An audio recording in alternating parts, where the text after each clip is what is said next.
That's all I remember. So I think I'd like to. I've got like a rough plan for this one, but I assume we'll do 2 today. Yes. And I would love it if the second one was, I don't know, you tell some of your stories. I'll tell them as they come up. I hear you. I don't have but any just if prepared. you have, if anything, I hear you. And listen, like if you just let me go, I will continue. Like No, I know, and I do Yeah. appreciate that. I like jumping in. okay, And I as like long as you're okay with this, then well, I also think already it's becoming clear that the context is a little different when you get there. And like we were talking about, like the way your memories kind of form, your early days to me stick out so much more and are you recall them in so 'cause much you're- more detail. That process of assembling the fucking reality that has been shattered, Yeah. that sticks out in memory. And so to hear yours at like 2 years, I don't have a ton of memories or as many from this time. So it's actually really interesting and helpful to me. Stuff has been coming back, but I can't remember the main thing. I remembered something the other day. So yeah, I like hearing All yours as well. So we've gone through the intake. We introduced the character of Dino last time. Yes. So yeah, I got there on a Friday night. Just had terrified night of little sleep that Friday. Wake up Saturday. Okay. Like I said, we're sleeping in that double wide. Where we've got probably like 3 or 4 bunks to a room. So you're in the double wide that's next to the office, between the office and the lodge. Yeah, that was the only. Or I guess there was the Quonset hut where some people slept, but not new kids. Okay. There was the Quonset hut dorm going at that time, but you didn't know that at the time. You might have seen like the shadow of the Quonset hut. Correct. When you woke up. Okay. No, I was like, unsure of what people were talking about when they would be like Quonset hut. Okay. So for the listener, the office that we described the last episode was a double wide. The boys' dorm was the same size double wide right next to everyone it. be responsible with this information. Like no one, based on what we say, should like get upset and like go and do anything. I want to explicitly ask you not to. No, what would you do? But I see. To get a view of the place, it's 12244 Serenity Rose Drive, That's Conroe, right. Texas. You can see the entire thing on Google Maps. Pretty cool. Isn't that one of the first things that you did whenever you found out that Google Maps existed? Definitely. It was for me. Or like the way you can do the Google Earth. Yeah. For sure. Yeah, because you're like, oh fuck, the fucking lodge. Yeah. But So so if you type it in, I just did on Apple Maps. What it brings up is what we're calling the lodge. Then there's 2 structures south of that. The first structure south of that is the one that I'm talking about that I was sleeping in. Then there's the office where half of it was the girls' dorm. There's always, what would you say, like a third of the number of boys. There was that amount of girls. There's always many fewer girls than there were boys. Certainly. Yes. Just, what do you think? Like, I think it's a combination of factors, but I think like some part of it is that like women are like commit less crimes, like clearly have like less, like there are women who are aggressive. There's a way of being aggressive that is like not masculine, but like some women experience masculine aggression, but Certainly. like obviously men experience it more. Men's prisons there's more men in prison than women in prison. Certainly. But I think that there is also like it's coded as okay to bring that kind of force against a son in a way that it's not against a daughter. Would you agree with that? I see what you're saying. Yeah. I mean, did you not? I feel confident you thought about this while you were there. Like you had to, like every time that they're doing the count and there's like, all right, we got to the 80 boys and 20 girls, just be like, see, yeah, that's a little bit off. There's 50% of each roughly on the planet. Well, and I think the ratio got more skewed during your time. It sounds like I don't know. I might just be remembering it wrong. but it was definitely always more dudes for sure. But but never. But I have to think that's the same across the industry. But I don't know. I wonder, actually. You think more dudes get sent to the troubled teen industry? I mean, overall, doesn't our experience clearly indicate that? Like how? Yeah, but there's a lot more schools. Wouldn't it be really fucking weird if our school was that skewed, but there was other schools that were equally skewed towards female? I would think that that's an odd phenomenon. Well, I think there were some at least girl-only schools. There would have to be. I mean, I'm sure that there's boy-only schools. There definitely are. At times you'd wonder why they didn't. I mean, I don't, because like the girls' parents checks cash too. Exactly. Why leave? But I guess it's not 50% of the population. It was a lot of headaches that they did not I think that if they could have had like 2 campuses or something, like if that had been economically feasible. It sounds like they later kind of did separate them more. Yeah. No, they definitely did. Well, dude, when I first got there, and this is where like it's just so different. I mean, there was whenever I think most of your time there, like you could talk to them, like not a lot, but like some amount of. Dude, okay, that's what I'm saying. Like my stories, dude, like the context is just different. It almost requires me to do what you're doing, where like, because I really do. I like the way, I know we're going like very painstakingly slow, but I feel like it does. There's so much.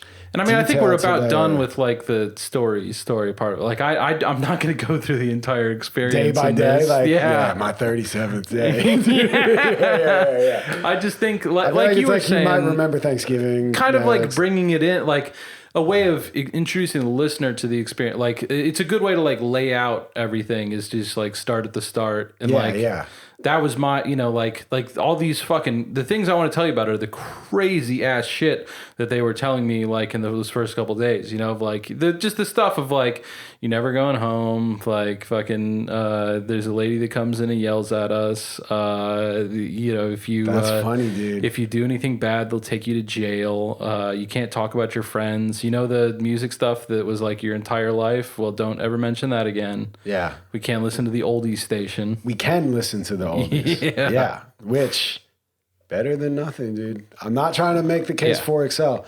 But again, I got a certain amount of nostalgia for it. Absolutely. I love oldies still. Just because it's the best part of it. Like, I would have preferred to be listening to Korn. I was reading up on the album that they wrote while I was gone, and it really sounds like they put a lot of effort into it. Korn? So I'm sad that I'm not going to be able to connect with that. Because if I listen to it now, I'm going to be like, what the fuck is this? Definitely. Like, whenever I listen to like It Got the Life Today, I'm just like remembering how much I enjoyed it the first time I heard it. That's the only thing that's going on. Yeah. It's not like I'm like, this is musically complex and beautiful. Even things that it's a little different. Like, you go back to the Radiohead albums that came out at least while I was there. I remember I listened to Kid A when it came out. Like I was in the world. I was at Excel. Yeah. And I remember because I was a huge OK Computer head. Nice. And I got to go to the mall. It was supposed to be a big deal. And they acted like I should be like so thrilled to go to the mall with them and their family, which, I guess was nice. Yeah, it wasn't mean, but it was like, I would rather read a book in the lodge for sure. Really? Dude. Because it's getting off campus, dude? Not that important to me when it's like you got to campus. go perform happiness and gratitude for like what? Small dude? price to pay to walking around a mall that you can't really So that's what I'm saying. I walked by the music store. I would do it. And they had a huge poster for Wu-Tang the W. Okay. And Radiohead Kid A. Nice. And that is like my big takeaway from that day was like, cool, 2 things that I would like to see that I can't like participate in. Yeah, and but you know what we fucking did, dude? I was excited. We saw the Rugrats in Paris, man. I'm fucking 16 years movie? old. Yeah.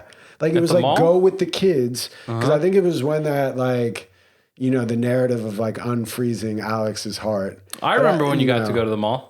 So you weren't there for Rugrats mall trip because I know the person that went to the mall with me was not there when you were there. The unfreezing Alex's heart was. I was there for that entire life skills. I remember it vividly. No, but I think the beginning of it had like a prehistory of like. Okay.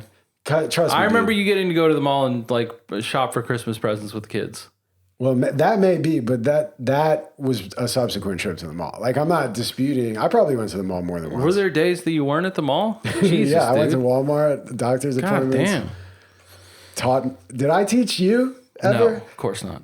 Because I'm I was older than thinking that. back. I think I taught ninth grade too. I said eighth grade on the last episode. But I was in ninth grade whenever you were in when I was a high senior. school. Yeah. Okay. So and then you were 10th grade when I was teaching. They wouldn't let you teach sophomores. Not as a high school student, right? You can't. I mean, it's kind of blurring the line. Like their school was very, they took a lot of, like on the one hand, like I learned a lot, like my knowledge base increased, but like that was more personal curiosity. Yeah. I think I was a good teacher, actually, for like I would fucking think that you were. 19-year-old. But like it's uncommon, like, you know, it's certainly not like paying a lot of attention to state regulations. No, I think they did, dude. They were accredited. I was an adult. I mean, they were accredited, but I think that it was like kind of a wink, wink, nudge, nudge thing with the HLA. I would wonder. Well, maybe. I thought they broke away from the HLA, Houston Learning Academy. I don't think they did. The Susan McKinney, yeah, whatever. She's an employed adult. I'm going to say her name. She signed all of our diplomas. Yeah, Susan McKinney, the head of the HLA, her daughter came and worked at the school. Really? Yeah, she was a teacher. She was awesome. It was a bummer when like she like in the middle of my senior year like had some kind of like bad migraines and was like, I'm not going to be here anymore. And then they brought in a guy who was like the husband of like a staff member they had just hired.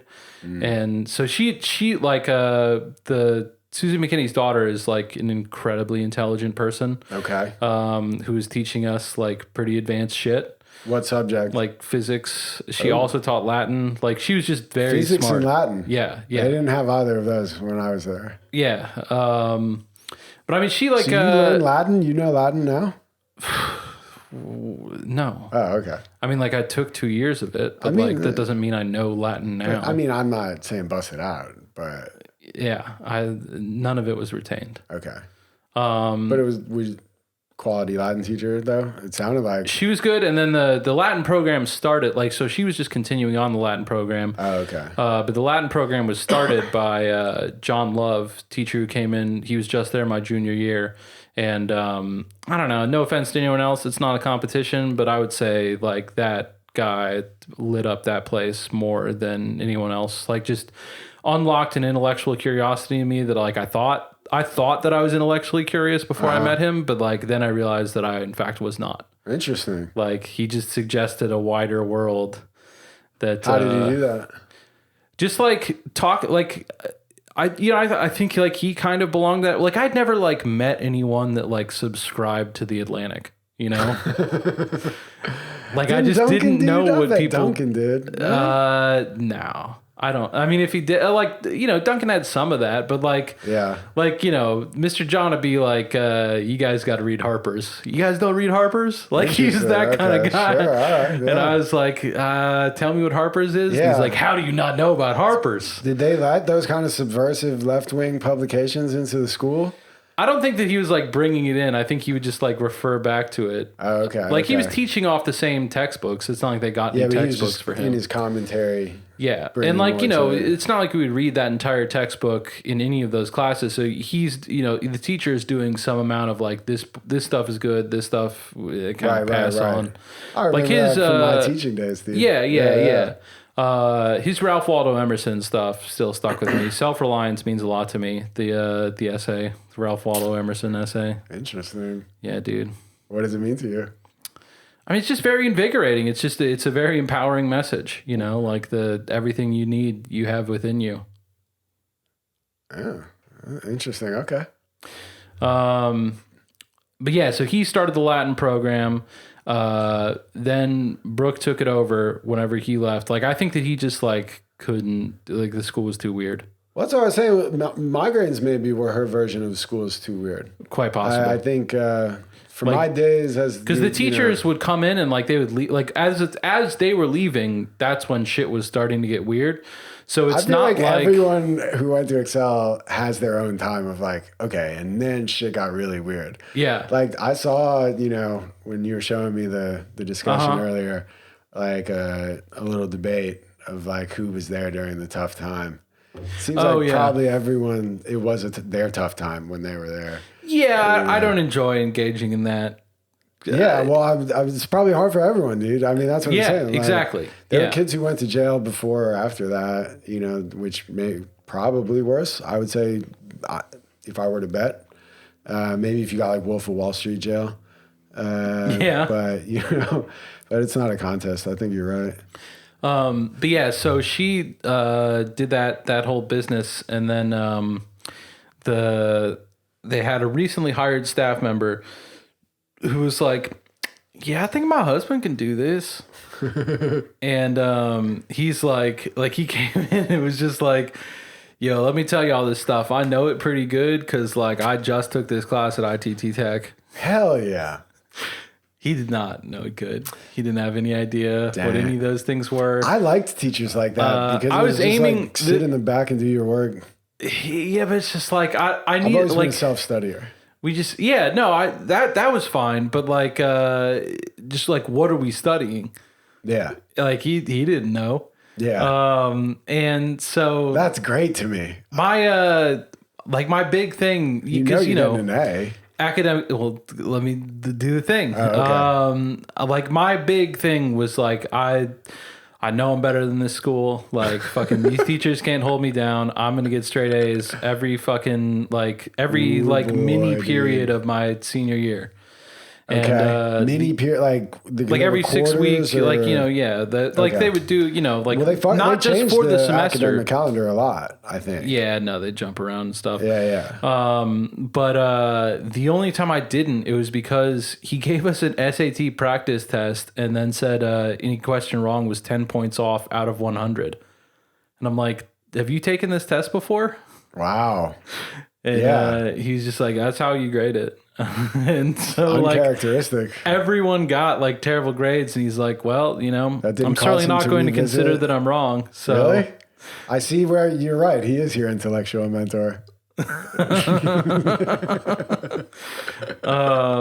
yeah. Man, that's rough, dude. I think there were a couple of times when I got kind of like the good grades pegged to me. But I didn't come in there being like, I'm a smart guy. My thing is that I'm smart. And That's not how I felt when I arrived. yeah, I'm not saying you. I'm saying there were kids Yeah. who were like, I'm smart. Like, there were kids who came in there being like, I'm going to be here and then I'm going to transfer to XYZ prep school. Like, my parents already told me that. I'm doing that. And Jamie would like not know what exactly they were talking about, but like go pretty hard on him. And I think there were times when she would fuck with grades. Like, definitely, like, she would threaten to fail people in life skills. Yeah, that I would like to go find. I don't think I can find my transcript, but I would like to. Yeah. Just because I think it's hilarious. Like, we did have a class. Like, Yeah.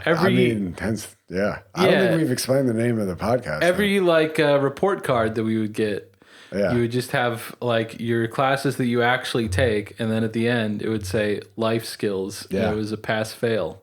It was pass fail for y'all? Yeah, I'm pretty sure. We got grades. A, B, C, I'm pretty sure, yeah. I think it was pass fail. Yeah, I'm pretty sure, because she would come in and be like, some of y'all aren't going to graduate because you're not taking life skills seriously enough. Absolutely. But I guess you can still do that with pass fail. So you're going to fail life skills. Yeah. Funny. Dude, well, the HLA accreditation, the life skills counted. It was a credit. I mean, it counted as a class. Yeah. So, I mean, I spent more time in that than I did the rest of my classes. Certainly. I'm still there in some ways. But yeah, so, get there. Like we said, normally on weekends, bad stuff doesn't go down on weekends too much. Weekends, they're monsters, but they're not monsters. They know that weekends are tough. Well, they have their own weekend, lives too, I think. Yeah. See, again, bad stuff not happening on weekends. That's not my full experience. I remember. No, there was certainly bad weekends where they were but you know what I'm saying? Like it was not common for life skills to occur on Saturday or Sunday. That's the point I'm making. Yeah, I would just perhaps I don't know what you mean by common, I guess. Because it happened often enough. But every week, it was not we would have one during the weekdays. How often? Minimum. 2 or 3 times a year that we'd have one on the weekend. No, I guess that is the quarrel that I'm having. We had them much more than that. At least, but see, Maybe. dude, I don't know. We have two overlapping time years. ago. This is why I like jumping in the middle, because I remember my early days, Mm-hmm. and I think there were more weekend life skills then, That sucks. and like random nighttime ones, and very few early morning ones, except ones that like carried over. So like, like that's why I was saying like it would probably happen at least once a month. I would say, like the way I remember it. Yeah, it's not my recollection, but I could be wrong. It was a long time ago. Yeah. Well, either way. So, but I agree. The schedule of like what does a weekend look like at Excel does not include the program director being there. No life skills. Like she's probably not going to step foot on campus on a regular weekend. Yeah. It's a combination of study hall, free time, watching Movies. a movie or two, Yeah. meals, go to bed. That's really it. Some sports. Yeah, that's what I mean Watch by like sports on TV. free time. But There was like playoffs. yeah, that was a more recent development, like when you were showing up. And, Yeah. like just having sports on. I think because Pop liked because it would it would go in and out. Like I don't think that they had it on just a ton. There were whenever, periods when it was on a lot. Yeah. Because Like that's there when was I saw NFL Tom playoffs Brady. when we would get to watch all the playoffs. Yeah. Like that Chad Pennington run. I think they went to an AFC title game. I think this is the second time we've referenced Chad Pennington on this podcast. I mean, you really liked Chad Pennington. See, I don't even remember who this guy is. He's a Jets player, I'm assuming. Oh, this is offensive to me, dude. I I think only it's- know who he is because of you. You were the one talking about him. I mean, not recently, though. Unless it was with you having a version of this No, it conversation. wasn't recently. It was in 2002, but like it happened. Yeah, that's what I'm saying. So now that I think I'm manufacturing the memory. I'm like picturing a Jets jersey with the name Pennington on it. Number 10. That's not hard to picture. Didn't picture the number 10. His so he had like kind of a weak arm in general, and then He's a had quarterback? two really bad injuries that like sapped his arm strength further. Okay. And as a result, had like a fairly lackluster career. Okay. But his peak before those arm injuries, there was a year that he like had a higher quarterback rating than Brady, and like it was right up there with Manning. Like, All right. and he was like 22 or 23 as that was occurring. And that was So around it's this kind of time? like, well, I think this is just going to be the NFL now. It's these three big bright lights: Peyton Dang. Manning, Tom Brady, Chad Pennington, just duking it out. I don't know if anyone else is like willing to go along and agree with me, but just because everyone views him one way because like it didn't go that way after that. But Right. like look up the numbers, guys. It's true. Sure. Well, one thing that did happen while we're on my abandoning the JETS, is very quickly after I got out of Excel, maybe first year, because I was living in the dorms. So I would watch some of the football. Fucking Eli came out, dude. Like Eli Manning. I know. Yeah, so that was sick. So No. yeah. He So, sucks. He's the worst. no, he won some stuff. First of all, like, didn't he? I mean, I'm not confident in the He sports. won 2 discussion Super with you. Bowls, but like he That's what I thought. blows. No, I like him. He's like the dumb little brother, but he turns. How many Super Bowls did He's Peyton an win? offensive person. One. That's tight, dude. That's funny. Eli Eli won made too. more money. Eli made more money too. That's funny, dude. Eli doesn't do Papa John's endorsements though. He does commercials. He does. Yeah. That's good. I'm an Eli fan. I like him. That's. Probably my favorite Manning. I think that's the worst opinion that you Didn't have. Peyton, I'm a you know- Cooper guy. He did some. Peyton got up to some funny business, I think. Female trainer. Oh yeah. We don't Whenever go he's for at that. Tennessee, Yeah, yeah. it's not a So life you skill. want to look at me and say that you've seen Eli? Like you look at Eli and you're like, there's a guy who's respected women his entire life. Yeah, probably not. That's probably true. Thank yeah. you. There's a third one you mentioned. I know Archie is the dad. They have an older brother who I think got injured, but like also that probably sucks. wasn't going to make it. So he's like the third. He wasn't a Hemsworth. quarterback. He Yeah. played receiver. Loser. Like he was one of Peyton's receivers. Very passive position. So after you left, we had a staff member who, it's one of those things. I mean, like he was a staff member, he was a figure of authority, so I don't think he would lie to me. But like, this is the kind of thing that a person would lie about. Yeah, how are you going to walk around Excel not thinking that authority figures lie? But you know what I mean. If a staff member told you something, like you weren't being like, well, that guy's lying. Like they were held up as like moral authorities. Yeah, I get you, dude. But I mean, I'm telling you, like I'm I introduced to didn't the mean story, to- like yeah. acknowledging the fucking possibility that he is. Like it's not like I'm sitting here today being like, "There's no way a staff member would lie." Yeah. I very early was, I don't know. My whole like orientation is being like, what if they're lying? But he said he sacked Peyton Manning as a high school player. Oh shit. Okay. I mean, he had to have gotten sacked by somebody, right? It's like I just think, got big? Yeah. You know, he looked like he could Big have enough that he could have played high gotten a school. sack in high school. Yeah. Like probably from a linebacker. I don't think he's defensive end. Was Peyton Didn't have the size in size. high school? I mean, yeah, I'm sure he was tall. Yeah. Yeah. And Archie Manning was a football guy. Yeah, So, yeah. that's true. So it's like a football Yeah, family. he played for the Saints, so that's why Peyton and Eli grew up in New Orleans, and this guy was from New Orleans. And you would remember sacking the guy whose dad was an NFL player. And I mean, he was very good. And I mean, like you always know, if you're a football player, you know the best player in your conference. Yeah, I would think so, right? And so if you sack that guy, you're pretty happy about it. Yeah, definitely. And then like he goes to college and you're like, I sacked that guy. And then you like track him from there, probably. Yeah. And I mean, no, I think that he was a big prospect the entire time. Yeah, it makes sense. Yeah. Yeah. Man, I thought I had something before that I was kind of on, but whatever. Well, I don't think we've started describing the day yet.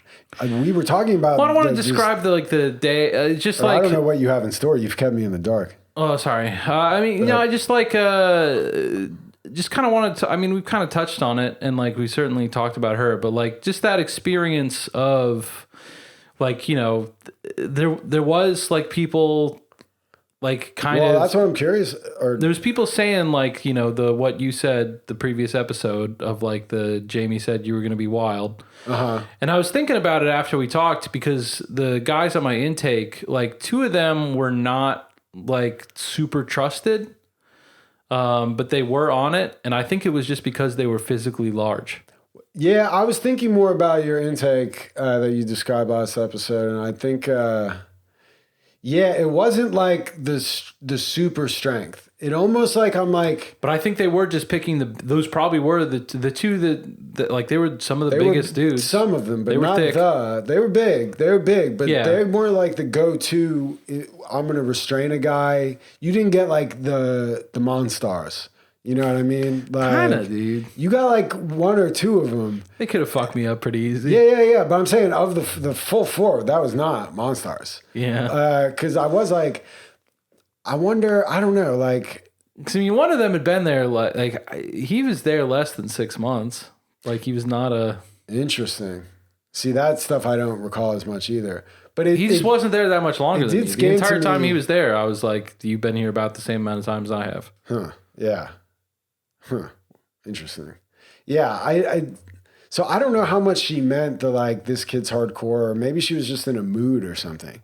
Who You know, knows? exactly. I mean, And so- I would always love to know like what she was basing that off of. Like, I'm sure it was a conversation with my parents. What did they say on that conversation? Like, what did she take from it? I think she was such an intuitive decision maker that even she could not have told you, like, if you had said why, she would have been like, she would have just restated what she was saying over and over again in different ways. But yeah, I think it's maybe a combination of using initials. Yeah, Excuse me. I think she had like an association with that. it's weird. Very baggy pants, I think, was a very big thing with her.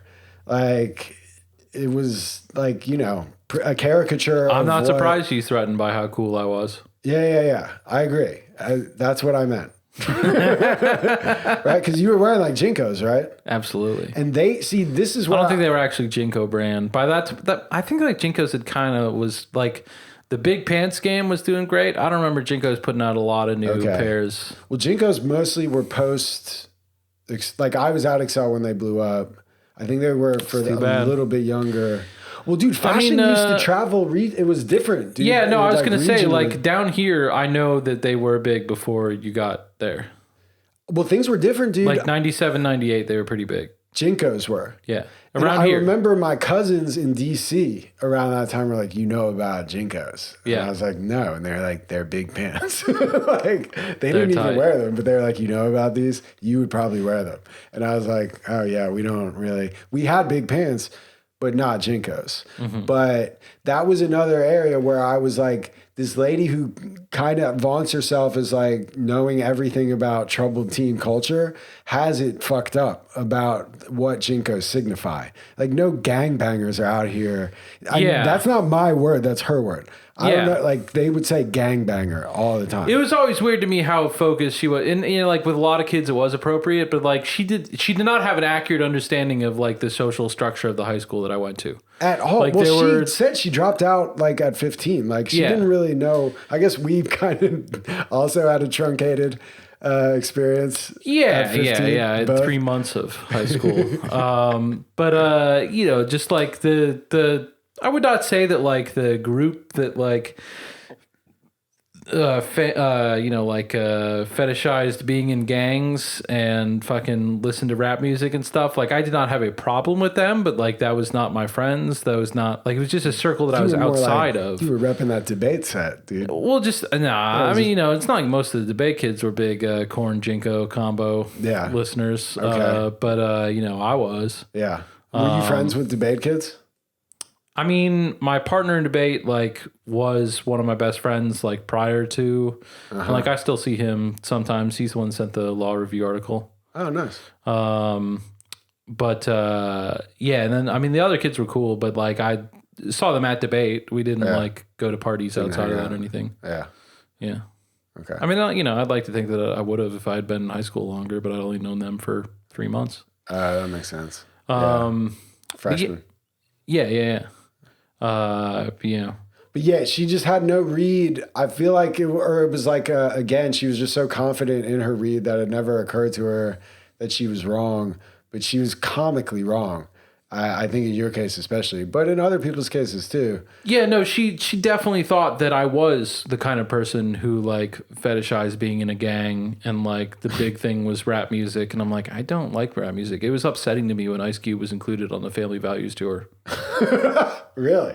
Course. I think you're going to have to tell the listener. He doesn't belong. Not everyone knows what the Family Values Tour is, I think. I would hope that we're only talking to cool people. Well, we are. That's true. But no, now it is weird to me. I always knew people would hear this. You know, look it up on YouTube, dude. You'll get it Knowing pretty that quick. people from Excel are listening now is a little different. I'm like thinking of specific people. I'm like, they don't know what the Family Values Tour is, dude. Yeah, I I posted it in the Facebook group, and I like everyone said really nice things, but like now it's just going to be in my head that the people I'm talking about might hear it, and That's what I'm saying. That's going I'm to like- deteriorate the quality. I don't feel good about it, so I'm trying to just push it out. I'm trying to pretend like they're not going to hear it. Yeah. Okay.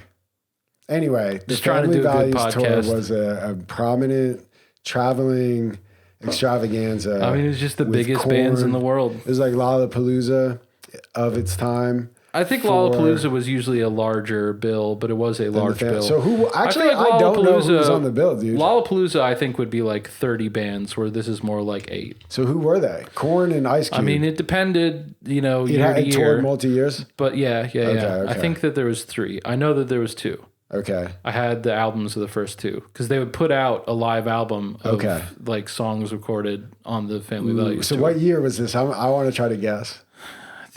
I think that I recall 98 and 99. Oh, that's hard. But I might for be me. a year off. It might be 99 and 2000. All right. We got Korn, Deftones. I think the Deftones were on once. They weren't like a prominent major thing. It was Korn and Limp Bizkit were definitely on it okay. every single time. That's Makes a big sense. deal. What about Marilyn? No, I don't think he Okay. was ever on it. Okay. He always kind of felt a little bit apart from them. Okay. Like Korn and Marilyn never did any songs, whereas Korn and Limp Bizkit have a song together. Oh, they do. Okay, Yeah, I dude. didn't know that. I mean, that was like the first. I mean, like I would hear the singles, but like that was never put out as a single. Like it's just too much cursing Album for cut. radio, dude. Okay. And it's on Follow the Leader, and like just it was something like I heard. Don't they cover Ice Cube on that album? No, I don't think so. Wicked? I don't think so. I don't think that's an Ice Cube song. I also don't think that's on Follow the Leader. Okay. But I could be wrong. I'm not a Korn I expert think it's Life or is an Ice Peachy. Cube expert. But they yeah, like it was one of those things like I heard about it, like it was rumored at school of like, you know, Korn and Limp Bizkit did a song together. That was rumored at your high school or middle Middle school? school, yeah. Okay. And then, you know, 'cause whenever it's I not like whenever I you got could pull up access to the YouTube. album, I was like, yo, dude, play that fucking, Yeah, dude. and that was a big deal. I remember like hearing I still about, know most of it. Like, if you here- put it on, I can go along with it if you want. You may be on a break. No, I'm kidding. I can do it. I do not want to waste your time.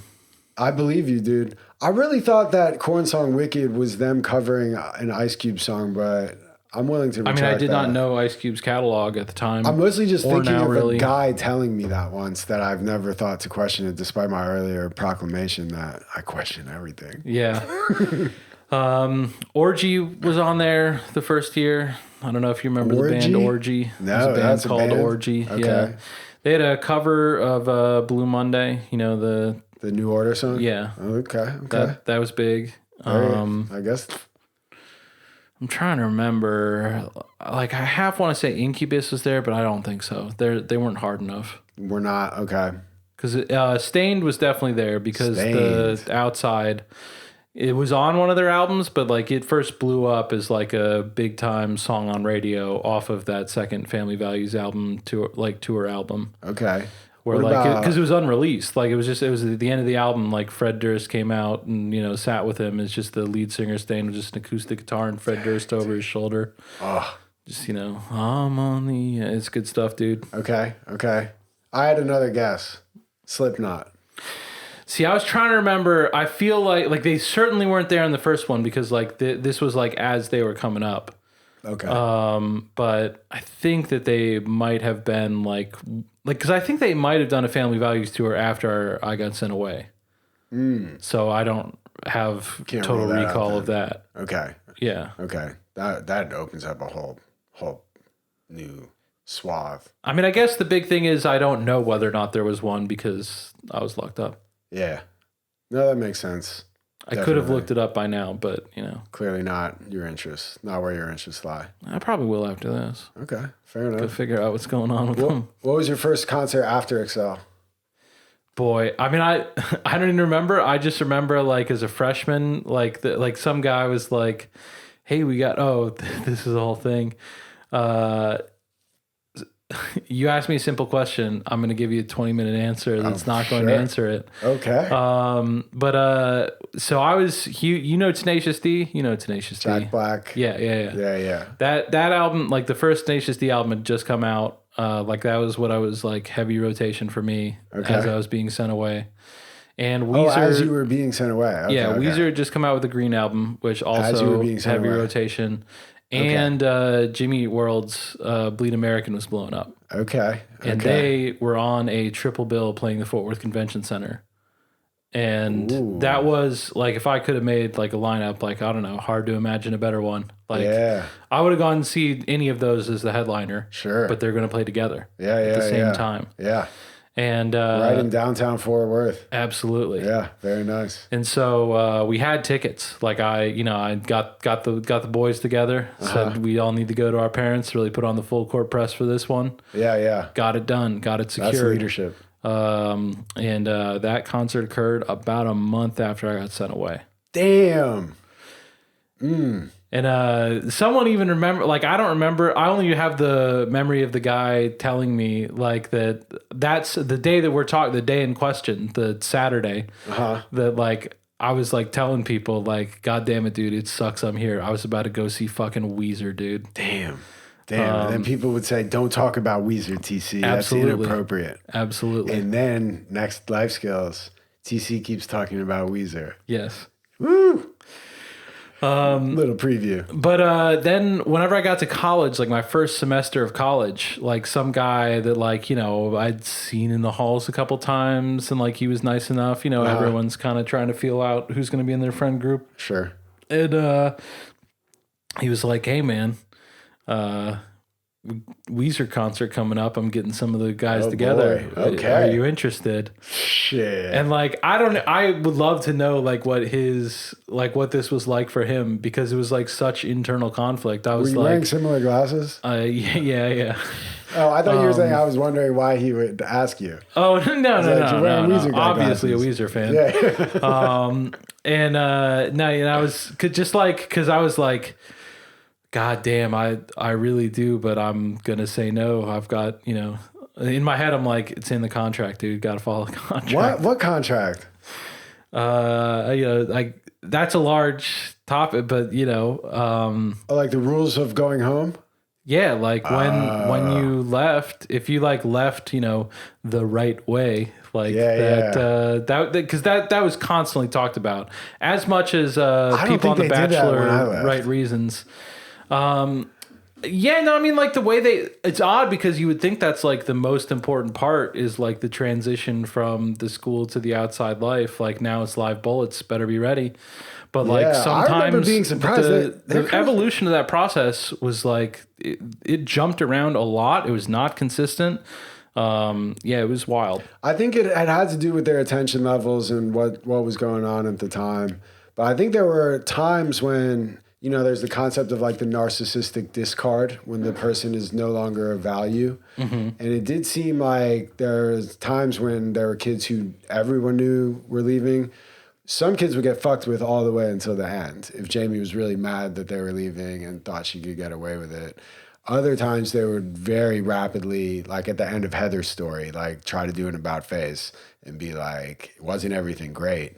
But then sometimes they would just like kind of check out on kids.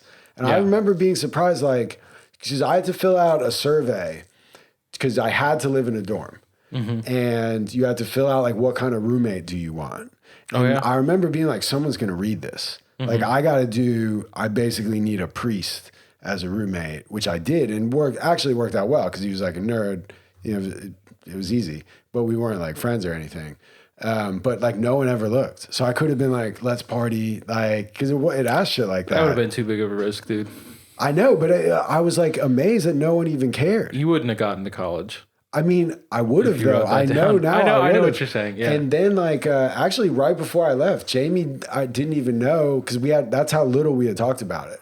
So it was like August, and she was like, "So you're leaving?" Like she was like leaving from a Life Skills or something. I remember we were outside.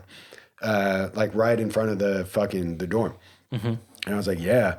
And she was like, are you living in the dorms? Like she didn't even know. That's how little of a thing it had been. And I was like, yeah. And she just like was like, what are you doing? And I was like, well, it's the rules. You have to at this college. And she was like, you're never going to be like them. And I was like, yeah, probably. What? Like, thanks to you, I'm still going. Like, I mean. Back up. Yeah. That was like, I think the last thing she said to me. You're never going to be like them? Yeah. What does that mean? Like normal people at college, I think. But like. Yeah, dude. Why? I think she was just pissed that I was leaving. Like, just that she really believes that about herself. How did you take that? I'm exactly what I just said. I was like, probably. I mean, very few of them, I imagine, went here. But I'm still going to go. And it was good. I mean, I'm glad I went. Yeah, well, but he dropped out. He dropped already out had by then? Okay. Yeah, I didn't disagree with her. Maybe that's the saddest part. And I have really great lifelong friends, like from college. So yeah, you kind of were like them. Yeah, but in many ways I wasn't. Everyone's got differences. Yeah, well, there's a very funny story. It's kind of funny. My college friend group, actually, so I had like we talked about several different ones. But they kind of, I don't know, they don't really get the origin of like how we met because there was like orientation for new students at Trinity. I remember that. And like I didn't even go. Like I like came in there being like, I'm not like these little kids. Like I just came from well, yeah, but also like I came from a torture place. I'm just trying to like get a degree and get money. So I'm really like reality show people, not here to make friends. But like everyone else was like. So when you left, so August, did you like your parents came and pick you up? Yeah, my parents came and picked me up. Did you go back to New Jersey? No, we drove to San Antonio from Conroe. So your parents picked you up from Conroe. You drove to San Antonio. They dropped you off at the dorm. No, I think we spent like a week driving somehow, or like spent time in San Antonio. It's like a 3-hour drive. That'd be hard. Yeah, but like, you know, I hear they what you're like to saying. drive around and stop places. Yeah. We stayed a few nights in Austin and saw some family. Okay. And then I actually, again, because I thought everyone was going to be, and some staff members were, but Jamie wasn't. And the staff members that were involved were like, do whatever. They were chill. Like, not everyone was an asshole all the time. That's true. But I thought I would get in trouble if I didn't do this. Like in the orientation stuff in the mail that they sent me, there was like an optional a week before school started, the church group on campus, like a non-denominational Christian church group, but certainly you could come if you were like, you know, Jewish or Muslim or whatever. I don't remember anyone that did, but it was like a week-long service project, and you like slept in a church in sleeping bags with like all the Christian kids and stuff. And I remember being like, if I don't sign up for this, people are going to be like, why don't you want church friends? Yeah. Like, you want the bad party crowd? So I signed up for it, and everybody was so fucking like nice and in your shit and just being like, where are you from? Where are you? Like, I couldn't handle it. So this is actually, again, like one of those stories those environments where, are too much for me. well, dude, it's like, yeah, it was for me too. And it's like a story that's like funny at the time, but it's actually kind of like sad. Is like, so everyone was like sleeping like dorm style, like in the church. But it was really cool because some guy had just died and left this amazing book collection. Yeah. Oh. And they were just like, take whatever and leave a donation. It was like, you could start a used bookstore. Every pew was filled. So it was like, I loved it. So I just snatched up a bunch of books, and I was like, I'm fucking out of here. And I went to like the opposite end of the church. And I was just like, I don't want to be around. This is way too much. And the pastor had to come talk to me and be like, everyone's worried about you. Like, are you okay? I hate that. And I was like, yeah. I mean, I don't know where to begin. But, so that's what I'm saying. I wasn't like concerned about being popular in college. And so I was actually on the phone with a kid from Excel, and he was like kind of, you know, having a hard time adjusting a little bit. Mm-hmm. And it was hot as fuck because it was San Antonio, like in the middle of the day. So I had been at part of orientation earlier, and I had like jeans on. And so I'm talking to my friend, and I can tell it's going to be a long conversation. You had a cell phone? Yeah. My parents got me a cell phone during this trip too. Yeah. Okay. No, I mean, I remember getting one as I got out. An amazing moment. Beautiful. So fucking great. Yeah, I was pretty happy with it. You know, but it was like not an iPhone or anything. So of course not. But it was like, it was good. No. Looking back, if I had to have one of those pieces of shit, I'd be like, this is the worst thing that's ever happened to me. I liked playing the games on it.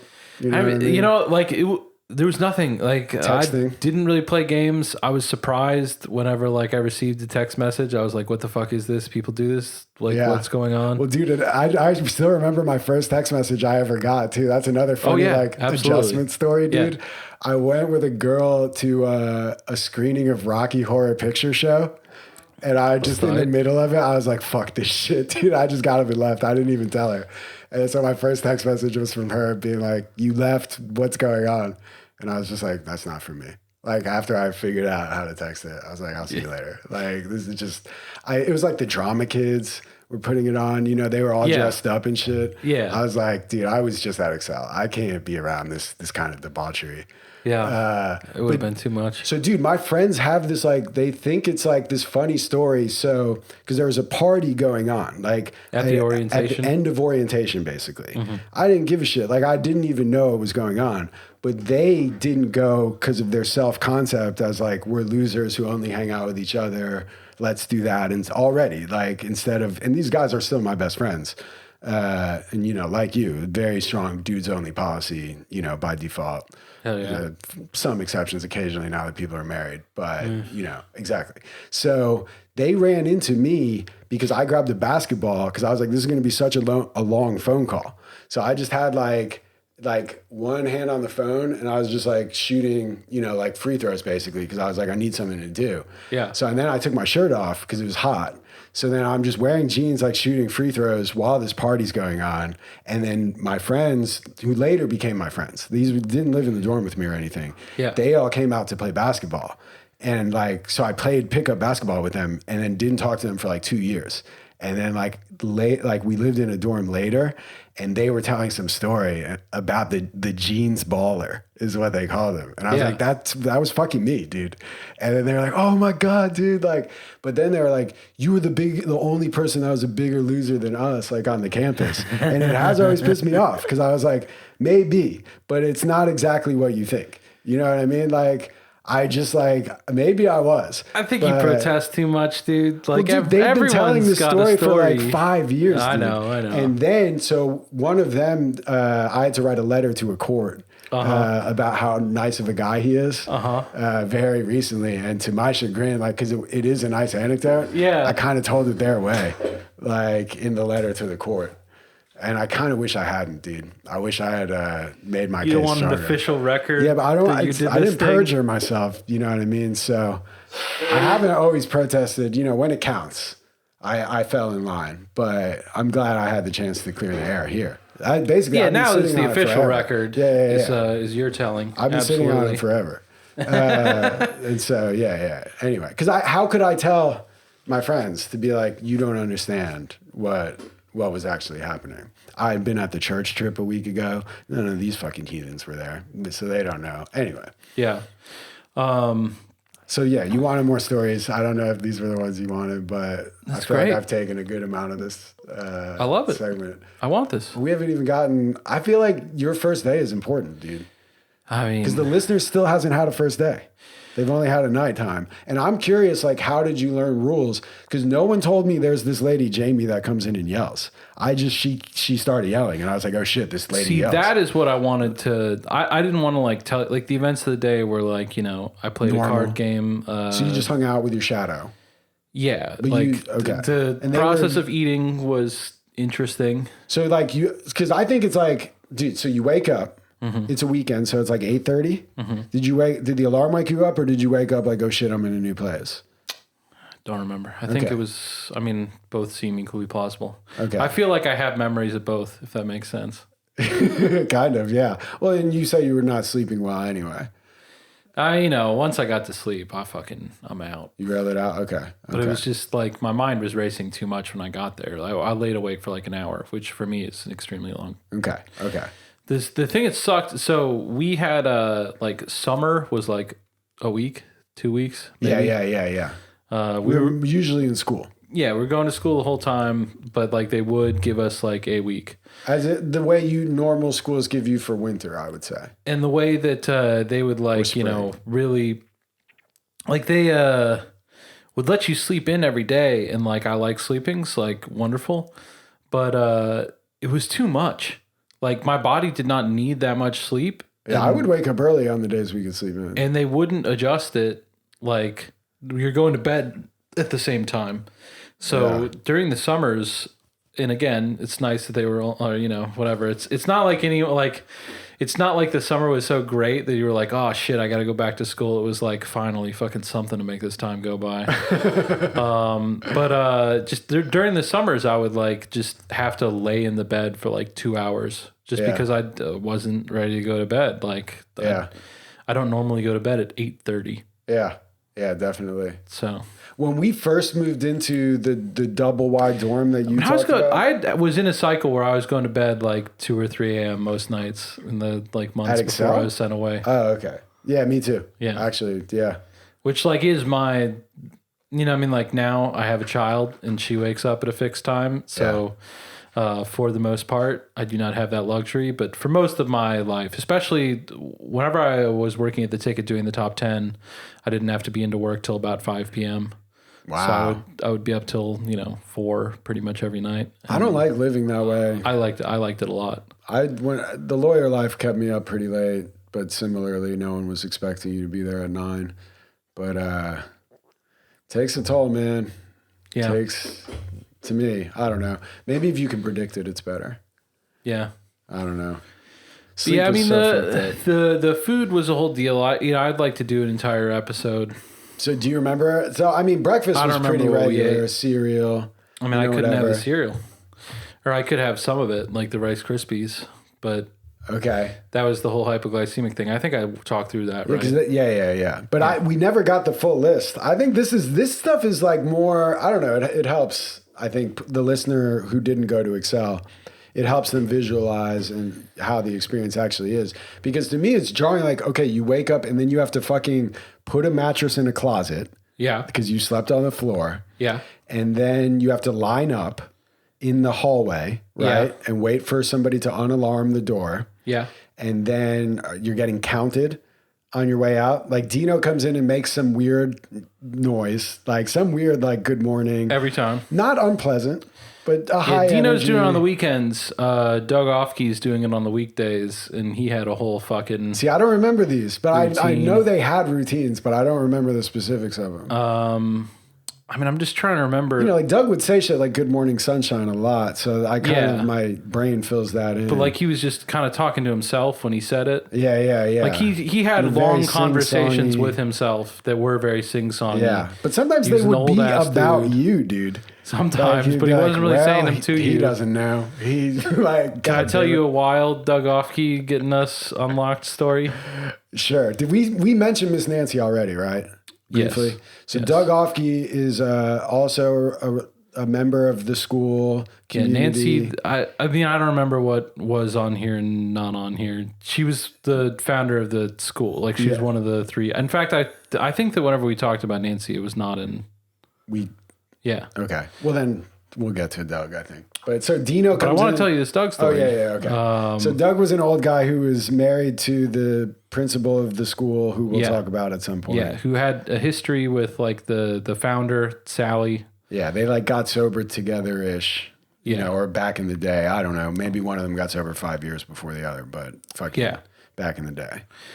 But so this was my senior year, so like year long gone. Okay. We were in like the large dorm. So I guess it had to be early in my senior year because I wasn't in that dorm for very long.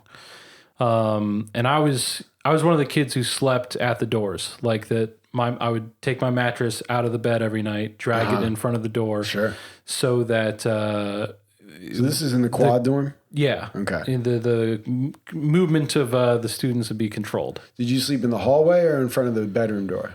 I slept in front of the door between the hallway and the bedroom.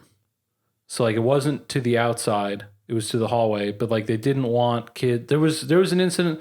They would always say like, you know, which I think this is just kind of an indictment of their planning skills. There are so many doors in that. I guess fire code, you need them. Yeah, but I'm saying like they would always be like They were clearly worried every about the rule fire has code. an author, you know, like this yeah. was we made this rule because someone did this thing. Okay. You know, like they were like, we got a rule about no pissing in shoes. You want to know why? You know, like that kind of thing. Okay. It's like, why do you need that See, rule? that seems like the kind of thing, like, you know, Don't make it a rule. Just fucking. in a union environment, you have to prove like that the person knew about the rule they broke. Like if you fire them. Yeah. But there are some rules where it's like shouldn't have to. Yeah. And I think that's one of them, dude. Like, Yeah. That's what I'm saying. But so there was some time that like, you know, two kids who had been there just a little bit of time, like, you know, went into the bathroom and were like, you know, rapping together, and Fuck yeah, some dude. fucking strength found them and was like, Dude, breaking off to rap together is a time-honored Excel tradition. and then they were like, all right, now everyone's got to sleep in front of the interior doors too, because we got to control that there's not two, you know, little kids hanging out in the there. bathroom. Oh, because it was like a doing who knows central what. bathroom down at the end of the hall. Yes. So you could be isolated for a while, especially if one person could kind of look out Yeah, and just be like chill, and then you would have no idea what they were up to. exactly. Yeah, that is true. So they didn't want that situation to occur. So they said every door, someone's got to sleep in front of it. And so I was But the no person one slept sleeping in front of the bath. bathroom. That would be awful. That's If you correct. slept in front of the bathroom, you'd be Yeah, up all dude, night. come on. Common Keeping sense. a log, visitors. Yeah. But so in the night, kid got sick. Oh, And so he's fucking like, you know, and as established, I'm a heavy sleeper. right. So, and like, there was a lot of times that people would be like, I really got to go to the bathroom. And I'd be like, well, I really got to sleep, eat my fucking dick. Yeah, sure. You know, which I'm sorry. I know you did need to go to the bathroom. That was selfish of me, but like, I really like sleeping. I do You know, not like until you waking said up. that, I didn't, and I doubt the listener got this too, because the dorm, this is actually, I think, a good example of like, that's kind of fucked up. because these are not small dorm rooms. You're in the quad dorm. So there's like, It's like 20 people. Yeah, there's 20 people. So if one of the 20 needs to take a piss, you're waking up. I got to wake up. So you're at least waking up 2 to 3 times a night. I got to wake up, like drag my mattress. I probably got to walk down there with them, depending on who it is. Jeez. Yeah. Dang. See, I didn't even think about how that would be until you mentioned that. Yeah. That's so fucked up. And that was in addition to the fact that we had shifts. Like, whenever I got there, so probably for most of your stay, it was like kind of a question of like, do we feel good enough about the student body? There's no run risks, so we don't need to do shifts right now. Yeah. And then like a new kid would show up and they'd be like, all right, time to start shifts again. Sure. They were just churning people in. I mean, you know, whenever you got 200 boys, Sure. it stopped for the last several years. It was not a question about whether or not shifts were needed. You were doing shifts. Happening. And that shifts is were so wild to me. just that they wanted a student they trusted to be awake at all times, but they didn't want him to be by himself. So someone else would have to be awake to watch him. But then you couldn't have just 2 people together because they could keep a secret easily. So you got to have a third person watching the 2 people to make sure that they don't do anything weird. Yeah. So 3 people had to be awake in the dorm at all times. Yeah. And so I would like have You cycle through your people. my bed being dragged in and out. Yeah. And then in addition to that, I would have to wake up for 2 or 3 hours and just like sit there and, you know, maybe read a book, whatever. Well, when shifts started, they were only an hour and it only had to be one person. But then, of course, when you triple the number of people that would be required to do that, or you can. And just I'm sure that there was triple a the hours. time that one person, like, you know, was fucking on shifts and they were jerking off or like reading something that they didn't want to read in. And so someone got brought up for it. I think that, And or then- someone might have just fallen asleep. And then, that, it whatever. was Someone like- did something it was that they like didn't 2 want on them to do. 2s. And they were like, all right, well, now you got to have 2. Yeah. And then then there was some time that there was a negative contract, Alex, between What? those 2. Yeah, dude. Well, shenanigans happen, dude. Yeah. I mean, come on Yeah. now. I didn't really do anything too wild on shifts. I had some good times. I mean, I hated it overall, but like a lot of times you could play cards. That was Oh, tight. yeah. I No, I liked just playing meant there are cards. some guys, definitely. I have no idea what this means. Oh, yeah, dude. There are some kids hooking up on shifts from time to time. Oh, okay. That may Sex have stuff? been, why we Male got on male? yeah, I mean, hey, dude, there It were did happen. girls, but it was, I mean, I would say it happened, but it was not common. It's not like constantly it was going on. I mean, I don't know. I mean, I'm not speaking. How from many my own- total dudes do you think participated? I'm sitting here doing the tally. I mean, But it's not 100. no, definitely not. Definitely not. How many? I think there were. I mean, while I was there, Yeah. that I know of, Yeah. more than 5. Okay. So you were there for, I mean, there had to be, you know, a couple hundred kids that came through in the time No, that you were dude, there. there were many fewer kids when I was there. Yeah, but just if the 30 turned over 3 times, you're to 100. Yeah, I guess. I mean, you were there for 3 Maybe years. they just stood out more. So and I think there may 6 have out of been more 100. than You know, I mean, it's but whatever. all I was saying was that may have been why we got to 3 on shifts. If Yeah. I'm like recalling that correct. Yeah. No. Kids, yeah, they'd be fucking sucking each other on shifts. That's what I'm saying, Yeah, dude. Yeah. it happened. I mean, the Quonset hut for a minute was like Yeah. Because the Quonset Hut never party time. had shifts. It was party time, dude. So whenever I got there, we had the most people, like certainly all the new kids slept in the main dorm, and because all the new kids are in it, all the like big time strength like you had to sleep in the dorm to watch them. Yeah. And so if you were kind of like in a middle area where you were not like a valuable asset for that, but they also didn't think that you were like just so wild that you didn't like know what the rules were or whatever. Yeah. This middle group got to sleep in like a smaller dorm just because, you know, they were accepting more kids. And it was cool. Yeah. Right? There's I loved it. No way the listener even knows what a Quonset hut is. But I mean, you it's- do have to kind of explain that. Well, I mean, you can Google it, but it wouldn't mean anything. Like it Yes, just, it's cool as shit, dude. It's like a No, but- loft. It's above. but the that's not what a fucking- Quonset hut is, dude. I know, but this it's referring to dorm, the building behind it. I fucking know that, Yeah. but I'm telling you, it like. But you're the saying they whole don't know what a vibe of this Quonset hut dorm is. was I'm saying more party knowing time, Quon- dude. Yeah. There's like a cool loft. A staff member used to live in there as an apartment. Yeah. Like with her dog and shit. I think it had a kitchen. Not that you could use it, but you could drink some water out of the sink. Pretty cool. But Yeah, like, no, you went up the stairs and shit. There was no real strength. Like, because I lived in that dorm a couple times just now when you were there. Yeah. And it only slept like 10 guys maybe. And then it became like the computer place. So it was like, That sucked. it was, I mean, I wish that there always would have been. because it was cool. That's what I'm saying. Yeah, it was incredibly cool. Yeah, that's what I'm saying. Yeah. And like for a minute, you could definitely get sucked off in the Quonset hut. Yeah. Like, I mean, I guess you don't know till you know. But you should have. There's a list of kids that they should have been like, that might be a risk. well, I think it was like some kids were just, I mean, whatever, dude. gay, If they and- want to fucking suck each other, I think it's go for it. Of course, dude. know. I'm not saying it to like, I think I laughed for a second because it is funny to think about at Excel, kids were just getting nuts off like on demand.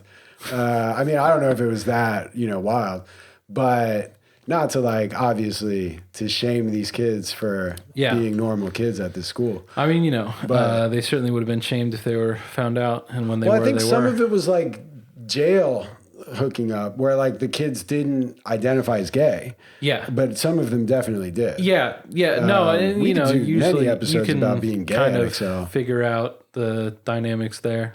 Yeah, definitely. Like there's kids that would definitely like accept. You know what I mean?